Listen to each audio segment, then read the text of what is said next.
આપણે નીચે પહોંચી ગયા છીએ અને થોડીક ક્ષણોમાં આપણી ટુરિસ્ટ શરૂ થવાની છે. તો આપણે બસમાં બેસીએ અને પછી આપણે જઈશું ટુરિસ્ટમાં અને અલગ અલગ જગ્યા આપણે ફરશું. તો હું તમને એ જગ્યાઓ દેખાડીશ. જય સ્વામિનારાયણ, જય સ્વામિનારાયણ. का फीचर दिखाएगा. इसके अंदर स्पेसशिप बनाई गई है. उस स्पेसशिप से आप स्पेस में जा सकते हैं. ऐसी एक्टिविटीज भी है इस म्यूजियम में. मतलब आप मून के पास जा सकते हैं. ऐसा जब ये निकलेगा स्पेसशिप, आपको फील होगा कि आपने इस जमीन को छोड़ दिया, आप आकाश में चले गए, स्पेस में चले गए. वो एक्सपीरियंस होगा. मून के ऊपर क्या प्रोजेक्ट है वो डिस्प्ले किया गया है. हाइब्रिड इरिगेशन होगा, हाइब्रिड एग्रीकल्चर होगा. शेख जायद रोड यहाँ से स्टार्ट हो जाता है. ये डाउनटाउन कहते हैं इस दुबई के इस स्ट्रीट को, और इस लोकेशन को डाउनटाउन कहते हैं. उसके बाद दुबई का जो न्यू डाउनटाउन है वो आपका भी नजर आएगा, जहाँ पे बुर्ज खलीफा जो वर्ल्ड टॉलेस्ट टावर है वो न्यू डाउनटाउन है इस दुबई का. और अभी आपको बुर्ज खलीफा का व्यू नजर आएगा आपके ठीक लेफ्ट साइड में. ये ट्रेन जो है ऑटोमेटिक है, इसमें लोकोमोटिव पायलट नहीं है, ये सब ऑटोमेटिक चलता है. और हर 3 मिनट्स पे इसकी फ्रीक्वेंसी इस ट्रेन की. बुर्ज खलीफा आपको व्यू नजर आ रहा होगा. वर्ल्ड का टॉलेस्ट टावर बुर्ज खलीफा, जिसकी हाइट है 828 मीटर और इसके अंदर 163 फ्लोर्स हैं, जिसे हम बिजनेस बेबी कहते हैं. ये सारे प्रोजेक्ट एमआर ग्रुप्स ने बनाए, जिसने बुर्ज खलीफा को बनाया. बुर्ज खलीफा को बनाया एमआर ग्रुप्स ने. 2010 में बुर्ज खलीफा की ओपनिंग की गई थी. और ये सारे प्रोजेक्ट मैक्सिमम इसमें एमआर ग्रुप्स ने बनाए. उसके बाद डेमैक ग्रुप ने बनाया.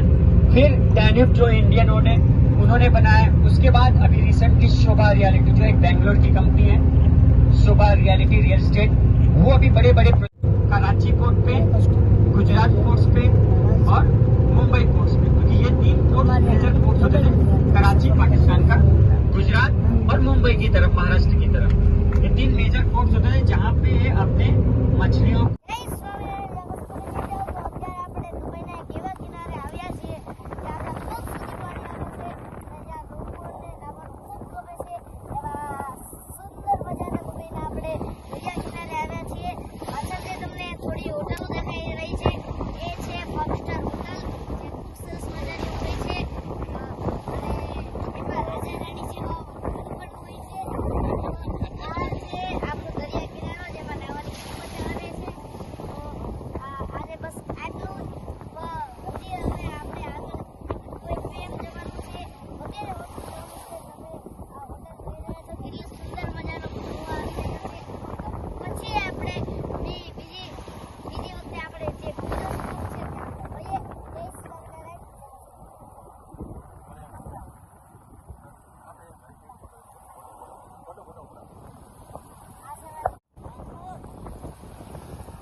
દરિયા કિનારો. અને ખાસ વાત તો એ તમે પાછળ જોઈ શકો છો 7 સ્ટાર હોટલનો ખૂબ સરસ મજાનો નજારો છે. દુબઈ અને આખા વર્લ્ડની 1 નંબરની હોટલ છે જે તમે અત્યારે જોઈ રહ્યા છો. ખૂબ સરસ મજાની હોટલ છે. તો હવે આપણે મળીએ બીજા સ્ટોપે, જ્યાં એક પ્રકારનું આઇલેન્ડ છે જેમાં ઘણી બધી વસ્તુઓ જોવાની હોય છે. ચાલો આપણે એ જગ્યાએ જય સ્વામિનારાયણ. જય સ્વામિનારાયણ, જય કૃષ્ણ દેવ. તો આપણે પહોંચી ગયા છે આ આઇલેન્ડ ઉપર, જ્યાં ટ્રેન હાલશે અને આપણને 10 મિનિટમાં આખું આ જે આઇલેન્ડ છે એનો આખું પ્રોજેક્ટ દેખાડશે. ચાલો આપણે આ લિફ્ટથી આપણે ઉપર જવાનું છે અને એ લિફ્ટ તો મને બહુ ગમે છે. અને દુબઈમાં તમે આવી ચાલતા પગથિયા તો જોયા હશે, પણ તો દુબઈમાં તમને ચાલતા રોડ પણ જોવા મળશે, જે તમે એરપોર્ટ ઉપર જોઈ શકશો. જે આપણે રાત્રે જોયા હતા બ્લોગ ઉપર, તમે બ્લોગ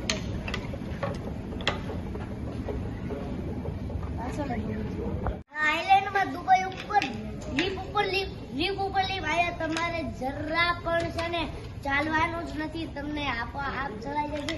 બસ થોડીક આવી રાઈડ જ તમારે ચાલવાનું છે. આ ધીરે ધીરે પગથિયા ઊંચા જાય છે એટલે તમે ધ્યાન રાખજો, કારણ કે જ્યારે હું એરપોર્ટ હતો ત્યારે મને થોડું પગથિયું વાગ્યું હતું, એટલે તમે એની પણ જરૂરથી ધ્યાન રાખજો. પાછું ઉપર એક લીફ છે જ્યાં આપણે જવાનું છે.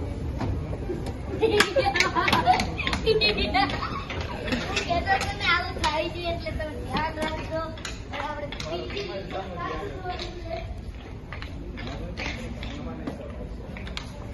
હા અમૃતલાલ છે મારા કઈ ખબર જ નથી પડતી તો આવી જ જાય. પાણીમાં બની છે ગણસલા જેવો આકાર છે, ખૂબ સરસ મજાનું છે અને એનો સ્ટાફ પણ ખૂબ સરસ મજાનો છે અને એ ખૂબ સરસ મજાની સેવા પણ થઈ રહ્યો છે. અહીંયા એક તમને કેન્ટીન પણ જોવા મળશે જે બાળકોને પણ ખૂબ ઉપયોગી છે અને તમારે પણ અત્યારે આપણે આની જે ટ્રેન છે એમાં બેસીને આખું આપણે આઈલેન્ડ જોવાનું છે. ચાલો આપણે 5 નંબરની જે બસમાં આપણે આવ્યા છીએ એ લાઈનમાં આપણે બેસી જઈએ. આ છે આપણું આઈ કાર્ડ એટલે આપણે કંઈ ગળામાં નાખવાની જરૂર નથી. તો ચાલો હવે આપણે લઈ જઈએ લાઈનમાં. ચાલો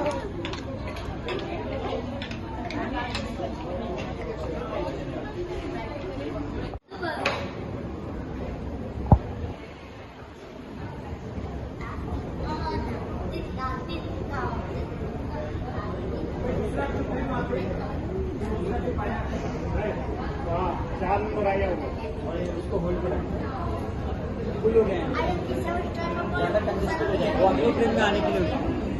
અત્યારે આપણે દાદાઓ સાથે અત્યારે આપણે દુબઈની સફર છે અને આ જે ટ્રેન ચાલી રહી છે અને ટ્રેનનું નામ તો મને તો ખબર નથી પણ આ એક ટ્રેન ચાલી રહી જે પાણી ઉપર ચાલી રહી છે. આ બહુ કહેવાય દુબઈ હો. આખું પાણી ઉપર આખો પુલ બનાવી એના ઉપર પાટા બાંધી અને પછી આખી ટ્રેન ચલાવે છે. બહુ કહેવાય અને આ પછી વગર ડ્રાઈવર હાલે. બહુ કહેવાય વગર ડ્રાઈવર હો. સાચી વાત છે વગર ડ્રાઈવર હાલે.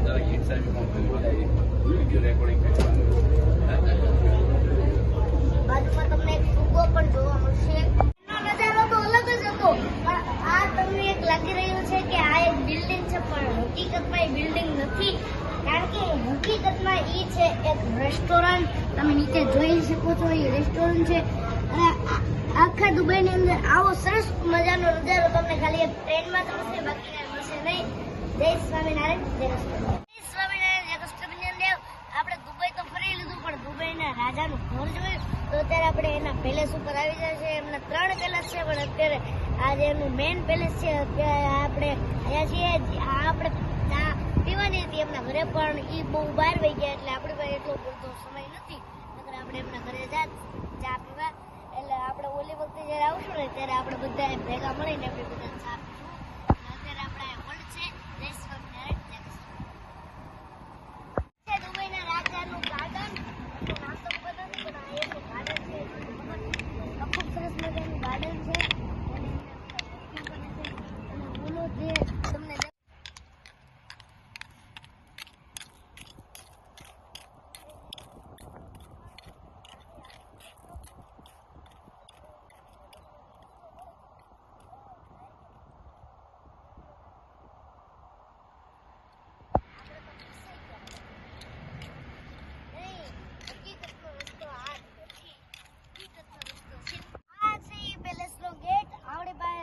સમય હોત તો આપણે ગેટની અંદર જાય અને તમને આખું દેખાડે પણ અત્યારે 5 નંબરની ગેટનો અવાજ કર્યો છે. આપણે 5 નંબરની ગેટમાં આવ્યા છીએ એટલે આપણે ત્યાં જલ્દીથી જવાનું છે.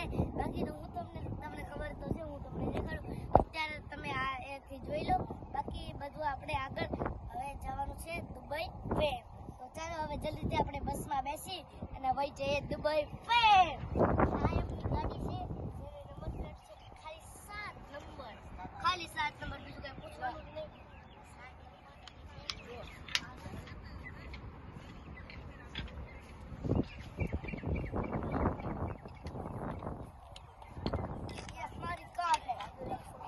ગાડી ખૂબ સરસ મજાની છે. મર્સિડીઝની છે. લખ્યું છે છો મત પણ આપણે આ ખાલી આને જ અડવાનું છે બીજું કઈ અડવાનું નથી. આ છે મહારાજાની ગાડી. આપણે મહારાજા કહી શકીએ કારણ કે એવું તો કહેવાય નહીં.